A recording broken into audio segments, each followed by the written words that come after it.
நம்மகிட்ட வர இந்த போர்டில் பார்த்தீங்கன்னா சிசி மாற்றுறதுல நிறையா பேர் மிஸ்டேக் பண்ணுறது தான்.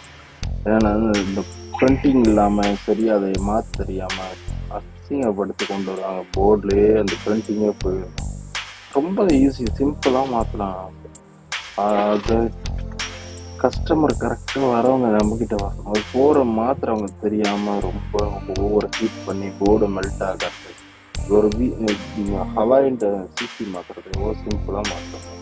அப்படி கம்பெனியில் மாற்றின மாதிரியா இருக்கும்.